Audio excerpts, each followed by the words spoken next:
రామోజీరావు గారు పెద్దాయన లేరు అని మాట వినంగానే చాలా బాధేసింది. ఎందుకంటే మా కుటుంబంలో ఒక పెద్ద దిక్క.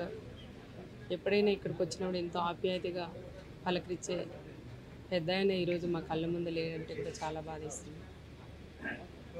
దేశవ్యాప్తంగా గుర్తింపు పొందిన వ్యక్తి రామోజీరావు గారు.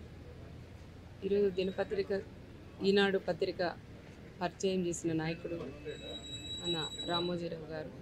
ఎన్నో కష్టాలు పడిన వ్యక్తి రామోజీరావు గారు. ఈరోజు లేరని తెలిస్తే దేశవ్యాప్తంగా ఎంతోమంది కూడా ఈరోజు ఆయన ఎంతోమందిని కూడా కుటుంబాలు కూడా కాపాడిన వ్యక్తి రామోజీరావు గారు. ఆయన లేని వార్త వినంగానే ఎంతోమంది షాక్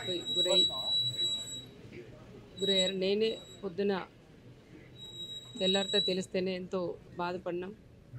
మా కుటుంబంలో ఒక పెద్ద దిక్క. ఏదైనా మాకు కష్టాలున్నా ఆయనకి చెప్పుకునే వ్యక్తులు మేము. మా ఆయన పరిటాల రవి గారు ఉన్నప్పటి నుంచి ఆయన పోయిన తర్వాత కూడా చాలాసార్లు కలిసాం. మా బాధలు ఏదైనా ఉన్నా చెప్తే కూడా మాకు ధైర్యం చెప్పి ఈ విధంగా మీరు నడుచుకోవాలని చెప్పే వ్యక్తి ఈరోజు మాకు లేరని కూడా అనుకోకూడదు. ఎప్పుడు కూడా మన గుండెల్లో ఎప్పుడు చిరస్థాయిగా పెద్దాయన ఉన్నారని కూడా మేము కూడా భావిస్తాం. తప్పకుండా ఆయన ఆశయాలు ఏవైతే ఉన్నాయో అవన్నీ కుటుంబ సభ్యులు కూడా అవి కొనసాగించాలని ప్రత్యేకంగా అందరినీ కూడా నేను కోరుకుంటూ